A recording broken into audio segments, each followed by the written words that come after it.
Let us never tolerate outrageous conspiracy theories. First, just if I might correct a misperception, I don't think we ever said, at least I know I didn't say, that there was a direct connection between September the 11th and Saddam Hussein. We did say Saddam Hussein aids and protects terrorists, including members of Al-Qaeda. Secretly and without fingerprints, he could provide one of his hidden weapons to terrorists or help them develop their own. Before September the 11th, many in the world believed that Saddam Hussein could be contained. I think if you want to be a serious candidate, I think you got to say serious things, and you can't sound like Ron Paul, who is still on national television talking about a trans-international highway that some secret forces are planning between Mexico and Canada that is a figment of his imagination. This is an ideological battle. Some people believe in globalism, others of us believe in national sovereignty. And there is a move on toward a North American Union, just like early on there was a move on for a European Union, and it eventually ended up. So we had NAFTA and moving toward a NAFTA highway. These are real things. It's not somebody made these up. It's not a conspiracy. They don't talk about it, and they might not admit about it, but there's been money spent on it. There was legislation passed in the Texas legislature unanimously to put a hold on it. They're planning on millions of acres taken by eminent domain for an international highway from Mexico to Canada, which is going to make the immigration problem that much worse. You know, I've heard all the rhetoric, and you've heard it too, about how this is amnesty. Amnesty means that you've got to pay, you know, a price for having been here illegally, and this bill does that. This president is not representing the interests of the American people when it comes to immigration. He has he thinks that it will be good for our country. I have no doubt. I'm not questioning his patriotism. I'm sure, no doubt, he believes that opening up some sort of borderless region on the North American continent between Mexico, the United States, and Canada will in some way benefit us, because we'll have cheaper labor, we'll have natural resources, we will be able to withstand any competition. I'm sure that he thinks that's what's best for the United States. What you need is a little bit of solidarity, a little bit of human attitude of working together as a team. Would you like to see a North American Union? So what's your team? You go with Mexico, long-term, yes, U.S., partners. Canada? The combining of national governments started with the European Union. That union started with trade agreements, then a common currency, the euro, and now a European Parliament that is feverishly passing laws that override the laws of the member nations. Now it's North America's turn.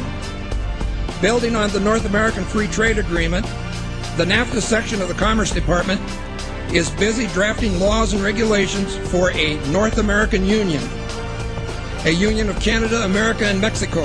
I want to switch gears, talk about this other issue that's out there, the creation of a new North American Union, if you will, similar to the EU, the European Union. The president was asked about this today at the summit meeting with the leaders of Mexico and Canada. Listen to what he said. I'm amused by the difference between what actually takes place in the meetings and what some are trying to say takes place. It's quite comical, actually, when you realize the difference between reality and what some people are talking on TV about. All right, well, what is the background? What's going on?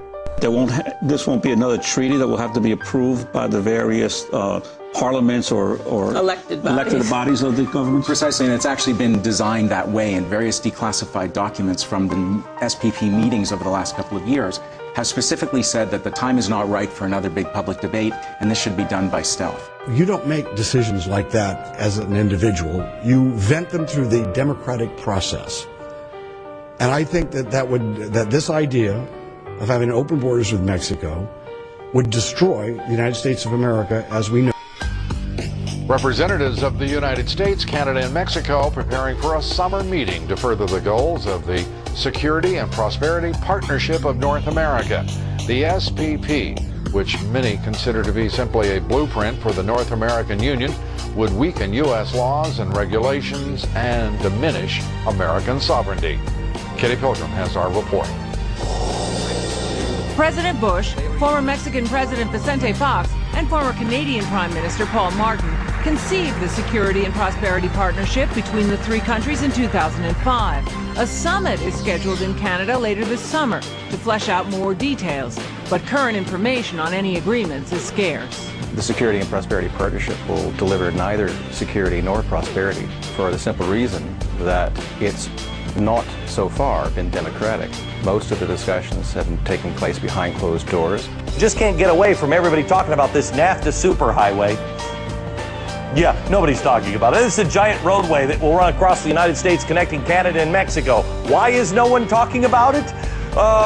Because no one will admit to it. It's only crazy people like me that have even mentioned it, dare mention it on the air. The President has attended secret meetings and signed at least 2 agreements under the Security and Prosperity Partnership Program.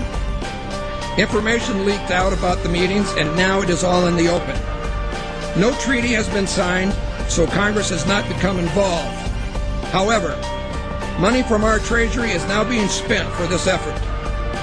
We will have a new currency, the Amero, and a new Constitution. Email from Mrs. Gonzalez in Elizabeth, New Jersey. Mr. Fox, I'd like to know how you feel about the possibility of having a Latin America united with one currency. Long term, very long term. What we proposed together, President Bush and myself, is ALCA, which is a trade union for all of the Americas. I think one thing people who are dollar-based need to focus on is the Amero. That's the one thing that nobody's talking about, but I think is going to have a big impact on everybody's life in Canada, the U.S., and Mexico. If you Google it, you'll find out all about it. Well, you could tell us a little bit more right now. You always hear it on CNBC. The Amero is the proposed new currency for the North American community, which is being developed right now between Canada, the U.S., and Mexico to make a borderless community, much like the EU, and the dollar, Canadian dollar, U.S. dollar, and the Mexican peso replaced by the Amero. You really think that will get any leeway?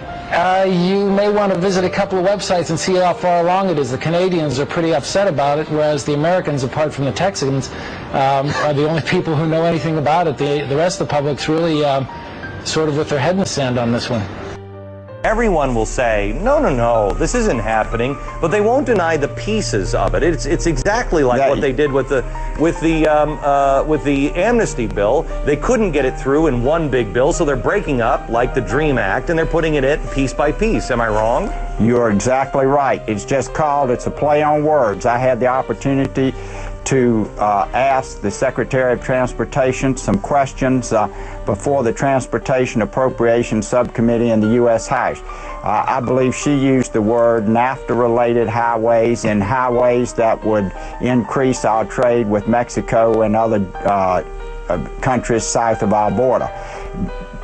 But I define it as a NAFTA superhighway, and NAFTA really, when it began back in the early 90s, it dreamed this, and those dreams are back to become a reality. Plans for an integrated North American community by 2010, moving ahead swiftly and under the radar. Robert Pastor is an author of the Council on Foreign Relations document seen as the project's roadmap. We need to deepen economic integration by moving towards a customs union with a common external tariff. I think we need to enhance our security by beefing up both our borders and beefing up a continental boundary. But critics fear an attack on American sovereignty, a super NAFTA with borders erased between 3 very different countries with no public oversight. Texas Congressman Ron Paul is a rare voice of concern on Capitol Hill. We're not supposed to give this to the executive branch devising quasi-type of treaties that the Congress seems to not have any control of, and then it turns out to be managed trade for big corporations and not to benefit to our workers and to our people. A trans-international highway that some secret forces are planning between Mexico and Canada that is a figment of his imagination.